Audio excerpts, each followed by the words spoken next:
Hello guys, আমি সঙ্গীতা। আমার আরেকটি নিউ ব্লগে তোমাদেরকে স্বাগত জানাই। দিনটা শুরু করেছিলাম সকাল সকাল এক কাপ গরম চা খেয়ে। এরপর রেডি হয়ে বেরিয়ে পড়েছিলাম, আমার চোখের পাওয়ারটা একটু চেক করার ছিল। এরপর সেখানে গিয়ে বসে থেকে সিরিয়াল অনুযায়ী আমার চোখের পাওয়ারটা চেক আপ করিয়ে নিয়েছিলাম এবং সেখানে বসে বসে খেয়েছিলাম একটু কেক। এরপর আমি সেখান থেকে বেরিয়ে খেয়েছিলাম একটা ডাবের জল। তারপর সেখান থেকে বেরিয়ে গিয়েছিলাম একটু শ্রীলেদার্সের দিকে।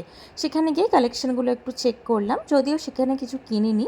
এরপর আমি দুপুরের লাঞ্চ করেছিলাম, সেখানে খেয়েছিলাম পরোটা ও সাথে ছিল ঘুগনি। সেটা খেয়ে নিয়ে বেরিয়েছিলাম একটু বাজার কলকাতার দিকে। বাজার কলকাতাতে গিয়ে সেখানে আমার কয়েকটা ড্রেস কেনার ছিল, সেগুলো একটু দেখে শুনে ট্রায়াল দিয়ে কিনে নিয়েছিলাম, যদিও সেটা আমার জন্য না, ছিল আমার হাজব্যান্ডের জন্য। এরপর আমি ফিরে আসার সময় খেয়েছিলাম লিচু ও সাথে নিয়েছিলাম একটা ঠান্ডা জল ও বাসে খেয়েছিলাম একটা ice cream. So that's it for the day. এরপর আমি কী কী কিনেছি সেটা আমি তোমাদের সাথে শেয়ার করে নেব নেক্সট ব্লগে। Till then by.